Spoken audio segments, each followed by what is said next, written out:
Une grande installation photovoltaïque sur le toit n'est pas toujours rentable pour un foyer de 2 personnes. Quelle alternative vous avez qui soit rentable et simple et avec laquelle vous pouvez tout simplement vous rendre indépendant de la hausse des prix de l'énergie? C'est ce que je vais vous montrer maintenant.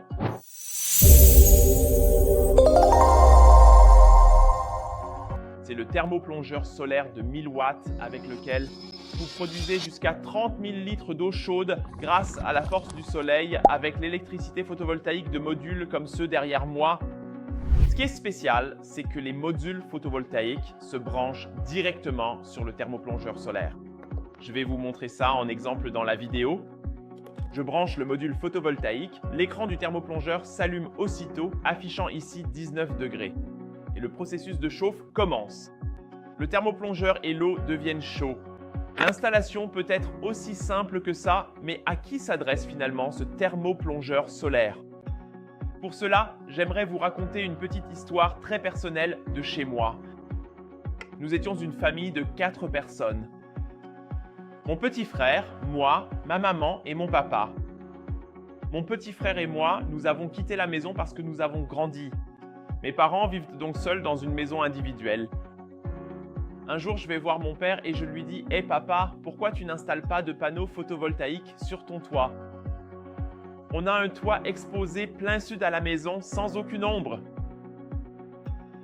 Quelques jours plus tard, mon père revient me voir et me dit « Manuel, je suis désolé, je ne vais pas mettre de panneaux sur le toit car ce n'est pas rentable pour moi. » Le problème, c'est que mes parents ont des frais d'électricité annuels de 600 à 700 € par an. Si une installation photovoltaïque coûte 10 000 ou 15 000 €, alors les coûts d'investissement sont bien trop élevés.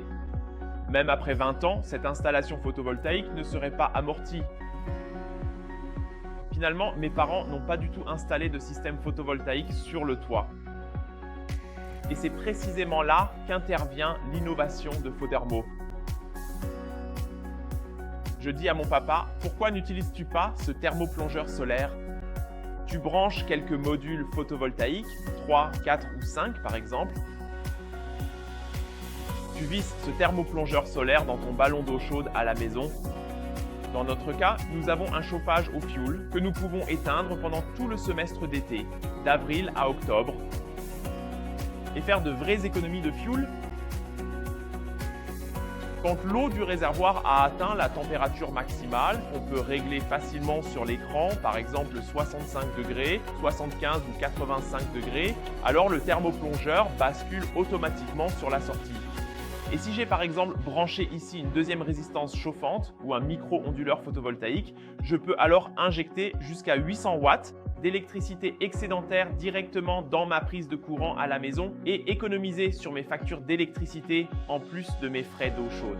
J'économise donc doublement. Le meilleur dans tout ça, c'est que le système complet ne coûte que 1000 ou 1500 € pour la résistance solaire, les modules photovoltaïques, le câble, la structure de support, enfin le système de montage, au lieu de 10 000 à 15 000 €. C'est donc 90% de frais d'investissement en moins. Les autres avantages sont les suivants. Je peux vraiment tout assembler moi-même, c'est du plug and play. Il n'y a pas de bureaucratie, pas besoin d'ouvrir le tableau électrique, ni de faire appel à un électricien pour l'installation. Au final, c'est tout simplement simple, tout simplement rentable et on devient aussi indépendant de la hausse des prix de l'énergie. Votre avis sur cette résistance solaire de 1000 watts m'intéresse. Pourriez-vous envisager de l'utiliser pour soulager votre chauffage au gaz ou au fioul, ou même votre pompe à chaleur et ainsi réduire vraiment vos coûts énergétiques? Dites-le moi dans les commentaires. À bientôt, c'était Manuel.